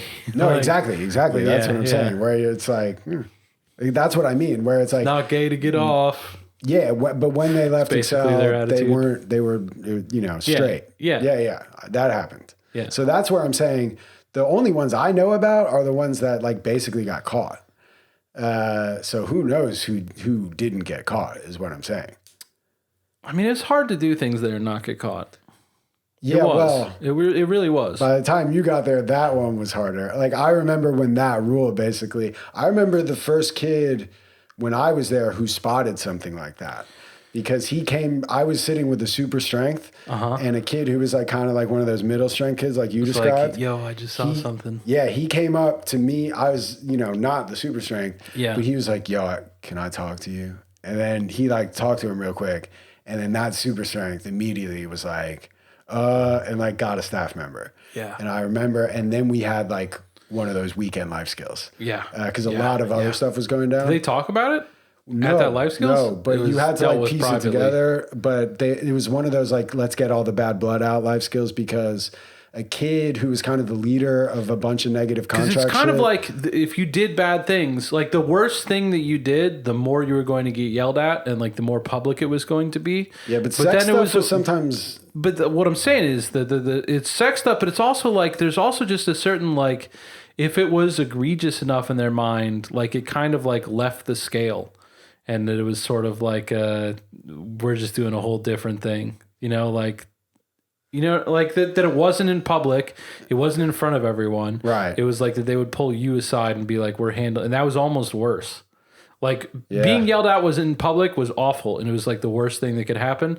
But like somehow this did feel worse. Yeah, no, I see what you're saying. Yeah. Yeah, it was so weird how they handled stuff like that sometimes and like how LGBT stuff in general. Yeah, dude. I think that's a really interesting thing because, I mean, it was always kind of like for a long time. So, like we said, there was 2 administrators running it, both of them female, and they like it was just sort of like, okay, that's whatever. I don't know what's going on, but I haven't really thought about it. And then for me, the big thing was they like built a nice house for themselves. Mm-hmm. And then like the school was expanding so fast that they were like, we'll let you guys move into that house, like, and use that, use that as a dorm. We got there and we're like, so that's where the kids sleep. Where's, I see like one master bedroom. Yeah. What do you guys do? Yeah. So what happened when people kind of figured that out? Where strength like shutting it down, like don't talk about that. Absolutely. That's what I would. I mean, like me, like I would be like, "Yo, You'd be like, shut the fuck up about chill. that." Yeah. But in my head, I'd be like, "That's a good question." Yeah. I think I know the answer. I mean, it's definitely one of those things where it's like, okay, you've made the observation. There's nowhere to go with it now. Yeah, what yeah. Are you gonna do? You're gonna make if you want to jokes? ask her about it in the next life skills, you can. Yeah. Don't tell her I said that. Exactly, dude. It's just you. mean, there's nothing to discuss. You're on your own. There's no good to come out of this. Yeah. So, like, I don't know. It was a weird thing. Like, they were gay. They did not, like, say it publicly. Yeah. They did not, like... I mean, I guess they slept in a bed together, you're saying? Yeah. Because I went to their house, like, before that one, but I don't think I ever fully scoped the way the house was set up did not allow for scoping of sleeping arrangements. Yeah. So I remember being like, huh. Like, when I first left Excel and someone online, like, made the comment that they were in, like, a romantic relationship together, I think that was the first time the light bulb fully went off for me. And maybe I'm like one of those women that didn't know. I still don't know if that, like, captures it. You know what I mean? Like, it seems complicated. It's not like other I'm things. Sure. Well, what relationship isn't? But yeah, I mean, because I'm sure they met, I'm pretty sure, like, in the recovery setup. Sally is significantly older than Jamie. Yes. So she has to have more sober time, which is a big deal for them. But I wouldn't say, I mean, who knows what the fucking shifting power dynamics were like in that relationship. I mean, yeah, dude, it would take the 100 greatest novelists in America to imagine that. Yeah. Wow. And even then, I wouldn't think they could get it. Yeah, dude. I mean, who can even, wow. But yeah, so, you had that going on, and we had a conversation, before we were doing this podcast where we were kind of like trying to figure out where exactly they fell on tolerance around things like that. And right. It was very situational. I would say. Because like after we had that talk, I remembered something. I couldn't believe I remembered it then because it's like on the list of, I don't know, 20 most fucked up things I saw there. When I was a senior, like so did you have a prom? Were you at the first prom? I was at the first prom, but I had already graduated. Okay. It happened at the end of that, like... While I was there, they were like, hey, I have an idea. Let's have these kids have proms. And that was fucking nuts. I mean, a DJ comes in and is playing like Outkast Wouldn't and shit. you just love to know like what he thinks of all this? I wonder, yeah, that's a good point. Like, I wonder how much like Conroe knew about like the local school for the bad kids. I mean, I think intentionally they did not want them to. Right, but the sheriff's department certainly obviously was well aware. Of course. Like, fucking hand in glove working together. Yeah. So politically people knew. I mean, that's a political office. I think, again, haven't looked it up in a while, but didn't Monty Marast's conviction follow a change in who the sheriff was? Yeah. And maybe a change in policy with respect to the jail tours? And the like ultimate shuttering of the school was, in my understanding, like it's more. So to me, that reads like a. Well, no, it's the opposite because they said it was economically motivated because a lot of schools closed. It was 2008, the recession. Yeah. But you think it actually wasn't economically? It could be both. I think that there was multiple factors. You would think I think that Aspen would fuck the economics up. I think Aspen was staring down a situation where it's more difficult for parents to get loans, right? Because a lot of people were sending their kid there on loans. They didn't have $50,000 to pay up front, right? So loans became more difficult to acquire, and while that was happening, there was a sheriff's election. Where, the guy that came in did not have the same close relationship and did not have the same interpretation of whether or not this was an allowed activity. Right. And so they were like, well, can't, I mean, this is this is me piecing things together. I don't want anyone to take this as an authoritative thing. This is my estimate. This is my guess. This all comports with when I did look at it. And the other thing I just wonder is, were there political donations to the sheriff that lost? 100%. And so it could be that guy was just like, you didn't back me. The guy that went to jail off of it, Monty Marast, he ran for sheriff himself. He was a sheriff's deputy. But not that year. Not that year. Yeah. While I was there, he ran because I clearly remember like what the kitchen, the people in the kitchen like knew what the fuck they were doing. They went on to be like successful chefs. Sure. Like they were talented guys. And so I think that one of their best things, we had a smoker, and they could make fucking brisket like nobody's business. Yeah, I bet. And so they had a fucking they catered like his political events. Wow. Like they would be like, we got to make dinner for the kids, but in addition to that, we need you to make like 4 briskets. Monty's throwing a fundraiser. See, you know what's cool is like that could be like a human trafficking thing. You know, all of this like forcing people to work for free, like all of that construction. To like force you to work for free to maintain a system that allows for you to be exploited in this way. Yeah. Yeah. Exactly. Like, and the political angle. Whenever they were making it, it was kind of like as it was happening, I was like, it's cool. They recognize that these kids have a talent for this brisket, which they do. Certainly. I liked laying down floorboards. Nice being involved in the outside world. Like I think that I certainly didn't like go to whatever, but I think that they got to like go to the event. The kids who made it. Well, like the prisoners that went to work in Hillary Clinton's mansion when she was like the governor. Yeah. You know, or I guess you know, better than being in prison. Yeah. Yeah. Well, yeah. At the time, it was like. She didn't hide that as a scandal. She wrote about it like it was a good thing. And probably at the time, whenever she wrote about it, people read that like, that's nice. That's why we like them. Some interesting points. Yeah, like they're helping these guys out. But then some time passes and you're like, well, the whole system's kind of fucked up. Like, definitely, I'm sure those kids loved like the opportunity to do that. Kids fucked with the knowing cops that in weird ways, he did lose that election and they didn't fucking do whatever then. But like, since there was a later election that did not go their way, that I believe contributed to the closing of the school. Again, could be wrong. You know, it makes you like look at it and be like if they had not made those, there's a chain where like it's possible that if they had not made those briskets, they would have been able to become free, but they weren't like telling them all this. They were just like, hey, could you make us some briskets? Yeah, that's funny, man. Hey, can you like actively but unknowingly aid in your own fucking imprisonment? Like that's a donation to a political campaign. Absolutely, briskets ain't free. It is. I wonder if that was disclosed. If it's under $100, you don't got to. Briskets are more than $100 for an event. You're dropping more than a bill on that. Plus, it was probably like $50 back then. I mean, there was, I guess all I'm saying, dude, is I just know the regulations now. I think everyone should assume. I mean, this isn't my expert opinion. I'm not a licensed lawyer, but that the statute of limitations is off. Like it's just a matter of putting the arguments together.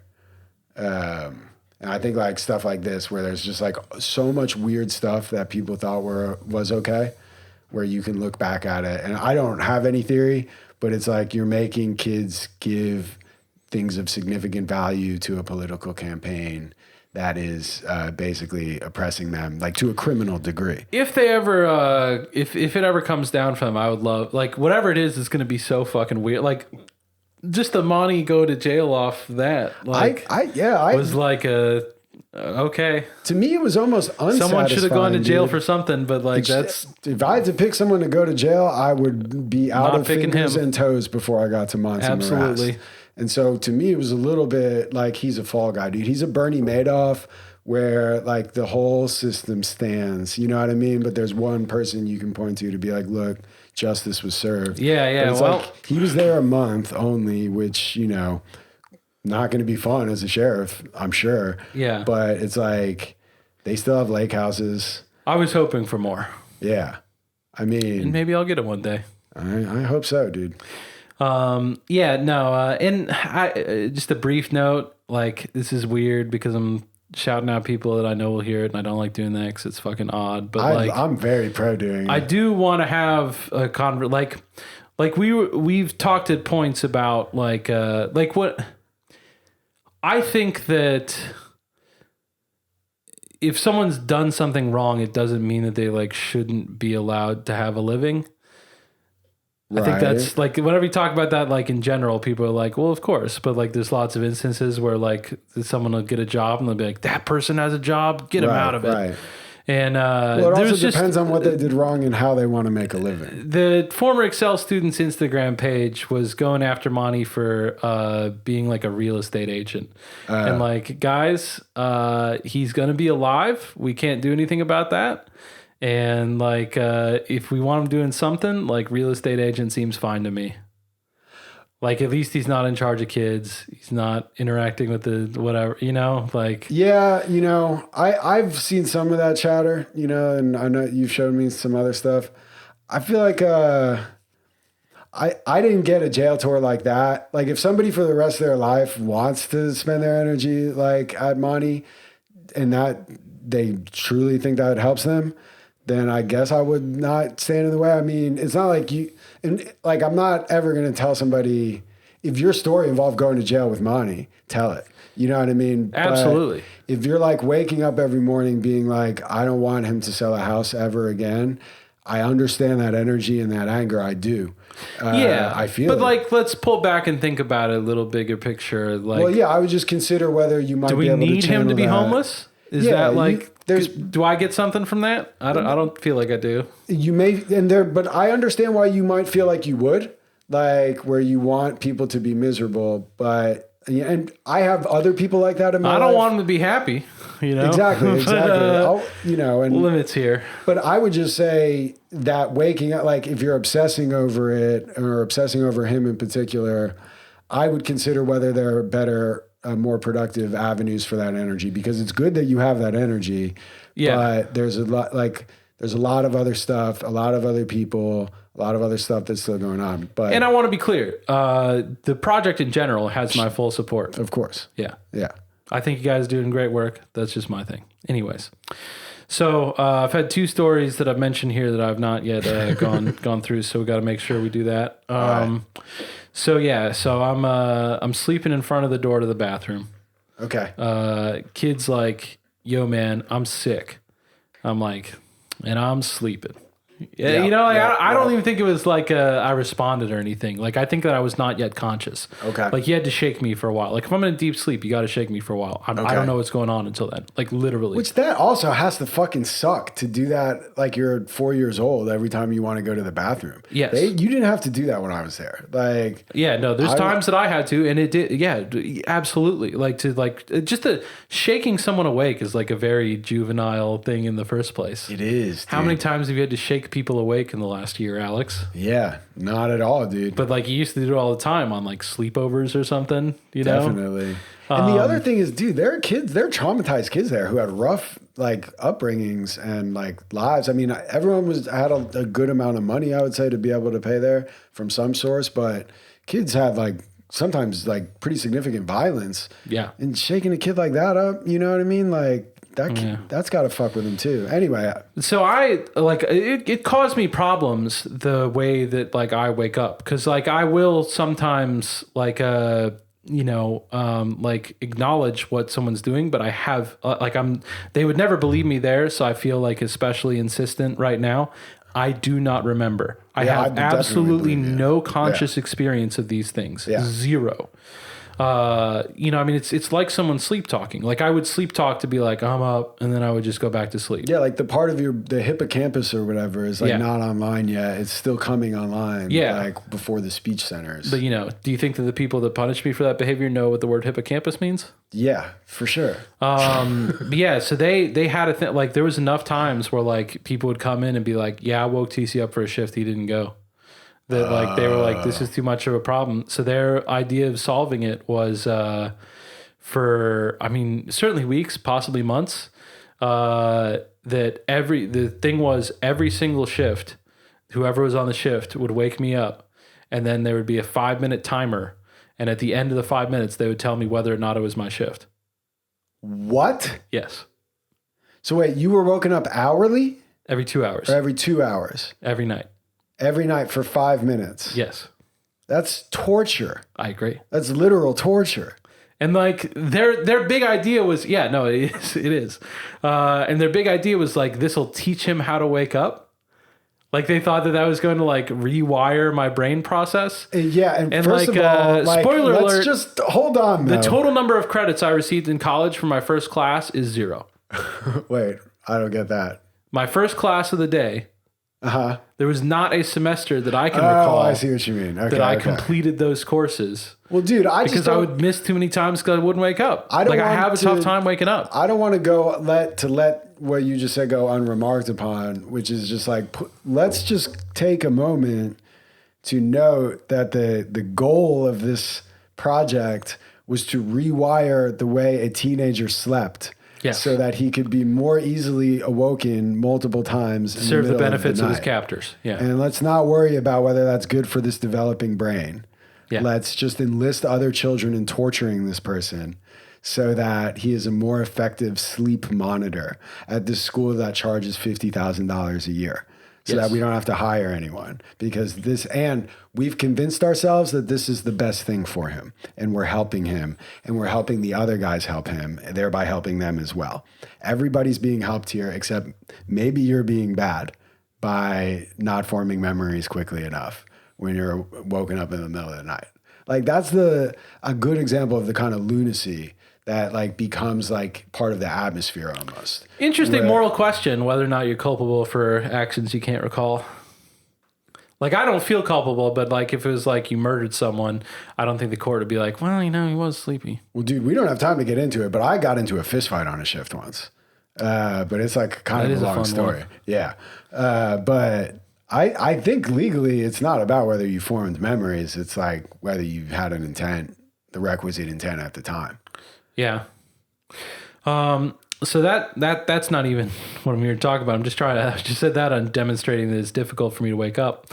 And so, I wasn't waking up quick. I wasn't moving fast. Yeah. And the kid fucking puked. On you? Not like it was. All right, raise your hand if you've never puked on someone though. I mean, come on. It was like off of the mattress. He did not puke on my mattress, but it was like just off of the mattress. And so like some of it splashed onto me. Oh, that's tough, dude. And like, so I, go down to like the sink and like wash that off as best I can. But then it's just, you're in the dorm. There's no adults. There's no, like, I think, didn't they have like a radio? There was a walkie-talkie that went up to the staff member house that was like probably a half mile up the road, where I think of it as Sherry and Doug's house. Yeah. Yeah. Yeah. So I don't remember if that was there or if they we did and they were like, that's cool. Best of luck. Oh, really? But just had to spend the rest of the night in this situation. I cleaned the mattress up as best I could. Yeah. Cleaned myself off as best I could. But then whenever... Because there's no shower in the storm. Exactly. And you can't leave it. Exactly. The showers are actually... Everyone's locked. Thanks to me, we can now envision the Quonset hut dorm. The loft the bottom floor of the Quonset hut was just eventually all shower stalls. Yeah. When I got there, that was not the case. But yeah. Okay. But when you're telling this story, it was. It was. Yeah. And so whenever Doug Offkey got there in the morning, I was like, "Yo, this kid just puked on me. Yeah. I got to take a shower." Yeah. And he started to quibble, and that was the only time where I was like, I don't think you understand me. I'm going there, fucking tackle me if you want. I had fucking human fucking vomit on my fucking hair. Yeah. So, best go with God. Do what you got to do. I'm walking to that fucking shower. Yeah. Yeah. When he showed up, I had my fucking shower, toiletries. This is happening, bro. At the door. This is a courtesy to you that I'm telling you. Yeah. And, he figured it out, Okay. He's like, okay, that's good. Yeah. No, I mean, I just don't think, I think most staff members couldn't conceive of a kid talking to them that way. If they're like, here's what's going to happen, bud. Yeah. I got fucking vomited on. Yeah. Yeah. Because if I had been normal about it, if I, may I please, sir, he would be like, it would have been a hard no. Get down to the lodge. You know, there's a sink. You Yeah. already did it. I can hear him doing it right now. Just mocking you. But you think this is a negotiation. I just want you to understand. And you will understand. It doesn't matter the way that it's not. That must have felt really good. It was, in the moment. Because you don't get many opportunities where you do know. Because you have I just feel like the righteousness was so clearly on my side. You guys just made a kid puke on me. You calculated. You were like, no one's going to get too mad at me for this. And it never became an issue. Doug never you were clearly correct. The pole. And I'm like, yeah, how's this going to play out? Whenever I get jumpsuited and my parents say, why were you jumpsuited? Do you want me to tell that story? Well, dude, one time I did get, I agree. And I noticed that one time I did get jumpsuited I think it was a kid ran away on my watch. And it's you have to tell your parents if you got jumpsuited. Of like, course. You're going to get fucking reamed. You'd be in it much longer if you didn't. I feel like my parents were kind of like, what the fuck? Like, they're like, what? All right. Like, they didn't care at all. Like, they weren't disappointed. I don't think they really got, like, what jumpsuiting was. Yeah. But I remember them being like, so another kid it's an ran indication away. that the people think that, like, they're very interested in this project of, like, whether or not I'm going to have a good boy after this. See, I don't think my parents were as into it by then as much as it was like, we want you to graduate. Yeah. See, that's where we don't have, time to get into it. My parents were keenly interested in my progress. I mean, for better, like, no one can deny they cared about me a lot the entire time. Yeah. Yeah.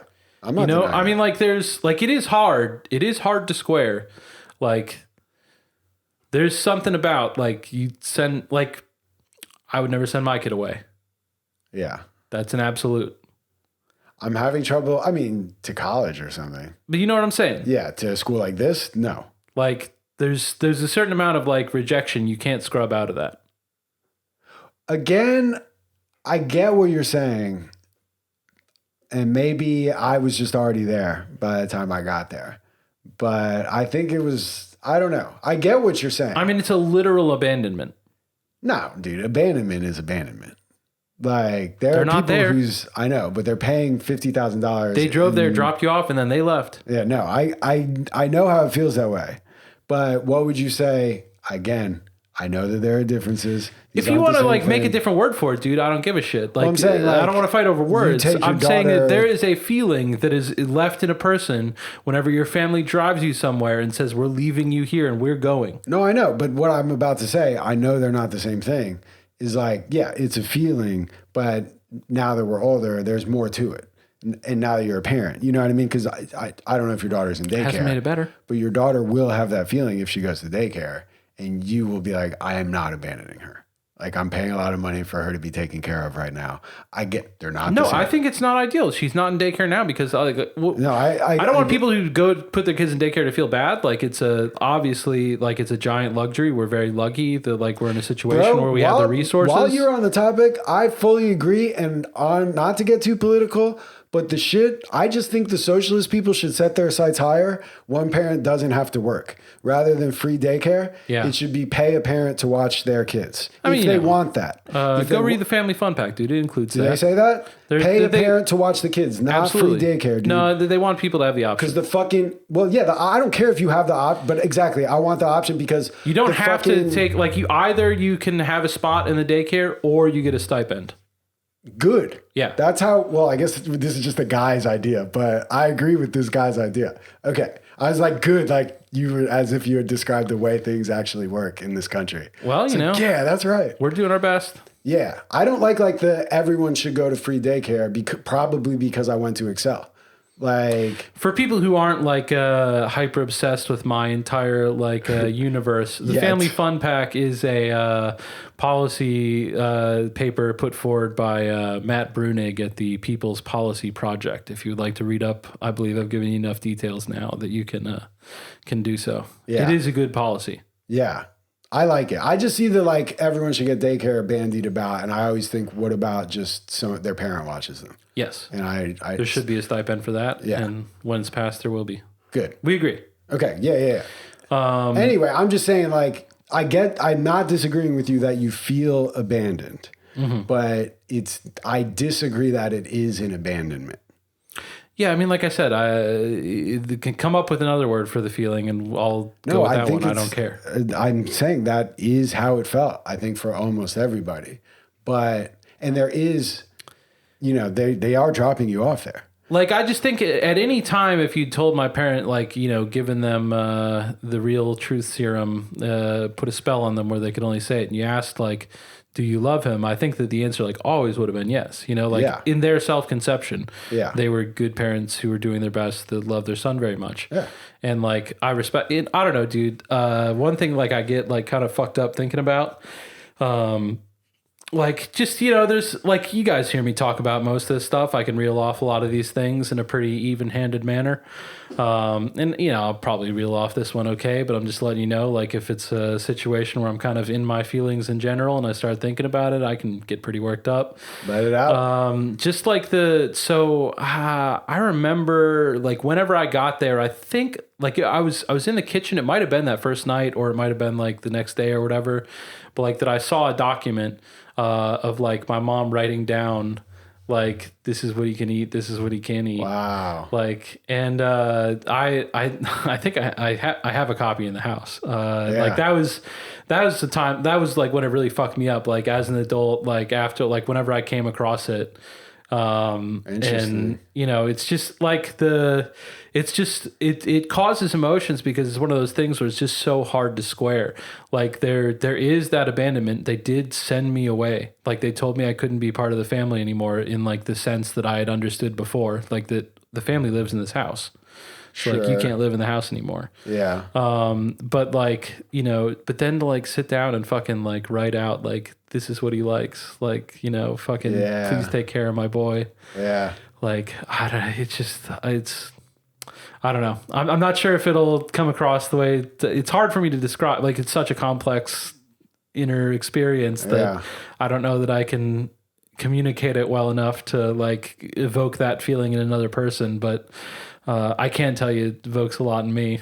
Sure. Yeah. Yeah. No, it's a complex emotion, man, because it's an act of care while it's also inconsistent with the feeling that you described a little bit. Yeah. Because it's not. That's the tough part. Yeah. You're like, oh, fuck. Like, yeah, now I you know, feel that's two why I was feelings. insistent on describing that feeling, is because like I want to lay out like these two poles, you know. I'm glad you did. Yeah. Yeah. I experienced both of them 100%, you know, like 100% of me feels abandoned. 100% of me feels like, you know, like I can see the like obvious love and care that, you know, existed in their heart.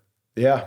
Yeah. I think there's elements, I mean, and parents are on a spectrum, I guess. There were some where it was pretty clear they just didn't like having a weird kid. That happened. And that probably, that's tough. That's the saddest, I think, to me. But difficult. Yeah. So what was your other story? So whenever we had my prom, they, you know, took us to the suit shop or whatever, the tuxedo rental place. So you went to it was a tuxedo rental place? Yeah, it was like... I'm confused. We did too. I'm confusing that. Yeah, I mean, how else would you got in the tuxedo? Yeah, we went to like Kenneth Cole or something to get graduation clothes. So okay. I was confusing those two in my head. When I think we did get to do both of those things. Hager, maybe? Yeah. Something like that. Yeah. Just sensible slacks, dude. The tuxedo place was like Old 105 and 45. Like that was kind of the nearest like large commercial center. Yeah, I'm not great at intersected with 45. You know Highway 45. I mean, that's how you get there from here. This was a very Excel, like cult kid moment. I talked about like how they wanted me to go to Rice. So I had to interview with an alumni who like ran an environmental consulting firm. Okay. Like pretty in the Woodlands, I think. And, you know, fucking Doug or somebody drove me there. And he was just making chit chat like, how'd you come here? And I was like, I don't know. I literally, like, I was like, I'm not sure. Like, I didn't, he was like, you probably took 45. I was like, yeah, 45. So, because I'm not really good at directions anyway. Yeah, no, I only know it because, you're right. If it, like, I know it because I visited Mike plenty of times whenever he lived in Conroe. If I've driven somewhere extensively, I know what was that road encyclopedically. Like had the catfish place on it, like right when you That's came Old off. 105. That's Old 105? I think so. Okay. I could be wrong about that. Okay. I don't know. You know the catfish place I'm talking about. Absolutely. Vernon's. Vernon's. Yeah. Jake and I have had a meal at Vernon's. For real? Yeah. Whoa. It was tight. I've wondered about Vernon's because Vernon's was elite visit food. It was very good. Is it still? Because I was like, is it just a fried catfish place? I mean, like, you know, whatever. It's hook, like line, and sinker in Uptown. Is it that level? Because I don't like hook, line, and sinker that much. I don't think it's I've never been seafood. to hook, line, and sinker. I mean, the thing, there's also like Vernon's barbecue. That's usually what I'll just go and get like a fucking burger. Man. That was like Vernon's was catfish only. I don't like catfish that much. Me either. But you Yeah. know, they had the shrimp and hush puppies and shit. But like it was fried seafood only. And then because the barbecue was on the other side of the road, right? Yeah. That was like as I was leaving, they had just opened that. And that was a sick addition to the local options. Yeah, no. Jake and I went to a Texas A&M game 2 years ago, and stayed with Mike Morrissey. Oh shit. All right, whatever, dude. What? I don't Oh. have a problem. We're trying not to say names, You but already like, said his first name last week. okay, And you yeah, made whatever. a speech Dude. about how you were okay with it. Yeah, dude, he's a fucking good friend of mine. I think know if he's we- not going to have a problem if with we it. don't Some know of these that people, they're like, okay. yeah, you want to be yeah, respectful yeah, or whatever, yeah. but like, I know Mike. That's not going to be a problem. Yeah. Shout out Mike. Yeah. And so, so we stayed at Mike's place, and then, just driving back, like, I was like, you want to see it? Damn. How many people have you done that with? Like, how many times have you been like, do you want to see that school I talked Like 3 or 4. to? Yeah, I think I've done it like 2 times. Yeah. But whenever we went to Vernon's, like the people in front of us was like kind of a cranky old dude that I think like kind of like brushed by me brusquely or something like that. Interesting. And the cashier was like, a girl who was like 20 or something like that. And she was like, I'm sorry about that. People around here can be kind of mean. And I was like, don't I know? Yeah, literally. We sense the presence of evil down the road. That's funny. But yeah, so they took us to the tuxedo rental place. I picked out mine was Ivory. Looked fucking dope. I stand by it. Did you have tails? No, not like big tails. The kids got tails. Yeah, I might have had tails. Oh yeah, I dude. think you did. I remember. No, I did. I specifically wanted tails. I felt, or not wanted tails. I felt like that was ostentatious, but I also didn't want just like a wilding black out, dude. one. We were the first kids to do anything. Yeah, So yeah. it was like almost like how like the stereotype of like a Where's the canes and top hat section? exactly, dude. Yeah, It was yeah. like the we just got money section. Yeah, Like it was yeah. like we were balling out so hard because Yeah. we had only worn Walmart clothes. Because we got to dive into the clothes. I think we're, we're coming reaching to the end of that. the journey here, but Yeah, maybe yeah. maybe we can talk about clothes extensively in a future time. But I got one. I know that whenever you say like a white tuxedo, people like think in their head that it doesn't look good. I'm picturing I've gotten Dumb that and Dumber, reaction a lot of like, times. Yeah. But it looked fucking great. I believe you. I had a photo for a while. There's no way I still could be able to find it. I'm picturing like Chubbs in heaven in Happy Gilmore. There you go. Yeah, kind of Yeah. that vibe. Yeah. Yeah. But so one of my friends who like incredibly sweet guy. I like him, like he's a really cool guy. I've actually have seen him once since times, and I just I wish nothing but good things for him. But I like just sensitive person who seemed like the opportunity to hurt them was there, and like just some kids like it's just like this place is too rough for you, dude. Yeah. Like you don't need to be here. Yeah. Yeah. And there was some of that going on. And he's gay. And he got a baby blue tuxedo, Beautiful. which, I mean, like it was a gay looking tuxedo, but like he was leaning into being himself. He's gay. Yeah. And whenever we like got back, it was like just the seniors in the office, and Jamie was there. And like someone, like I think that she was like asking people, or like I think maybe like one of the staff members like told her like Steve. Sorry, Oh, really? I'm definitely gonna bleep that out. Yeah. That so and so got a fucking baby blue one, or it might have been that she was going around and asking or whatever. And when she heard about it, she was not happy. And she said a lot of things to him, and I don't remember all of them. But like the basic thrust of it, I remember her like more or less saying like, you just got to rub it in your dad's face, don't you? That Like you're what gay. a piece of shit you are for like fucking reminding him. Like he can't have 1 second where he can forget that he's terribly ashamed of the way that you are. Wow. Like, I'm phrasing that in my here's own the thought. words, and Can this kid have 1 second where he's not terribly ashamed of what he is? exactly. You know what I'm dude. saying? Exactly. That makes me so sad because they could be sensitive to LGBT kids. That's what I'm at saying. times, Yeah. Yeah. But the opportunity, or maybe, I don't, opportunity to hurt somebody, whatever, just that's where your brain goes to like, how is this kid being a piece of shit?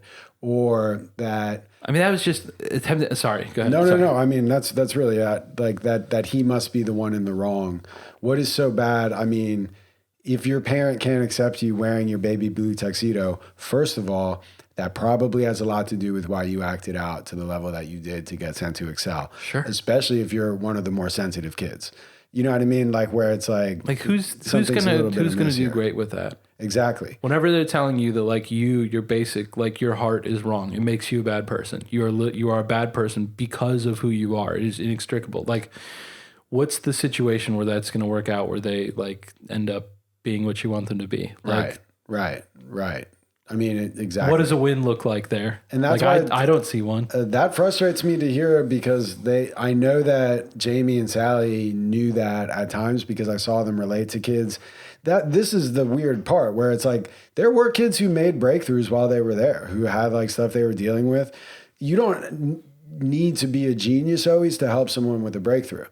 And sometimes someone just needs to talk about something. And occasionally they would just like hit on a kid's issue and the kid would talk about it and cry. Someone would give him a hug. And then the kid had talked about an issue that had been fucking with him or her. And those were good experiences. The fact that you got it right every now and then doesn't justify what you got wrong, in my opinion. Broken clock was right twice a day in those instances. But I did remember a higher than I expected level of sensitivity to kids who had like coming out issues. Like they had books they would recommend at times and stuff. And so to hear, and that's not the first time I've heard that story, but it does make me sad because you know, they have even, you know, as stunted as they were, like better versions of themselves, even within the system. But the longer you stay up your own ass, I think the more evil you get. And I think that is one thing that's interesting about your time. That kid's dad was paying him $50,000 and it was to do a thing. And it was to feel good. And they understood what that thing was. And what would you do for $50,000? Yeah. Well, I wouldn't do that. Me neither. But they're not like me, dude. Yeah. And it was like $100,000 in today's money. Still wouldn't do it. Yeah. But that was a poor attempt at humor. No need to bleep it out. But it's fine, dude. It is a particularly fucked up aspect. Yeah. All right. On that note. We'll have more in a little.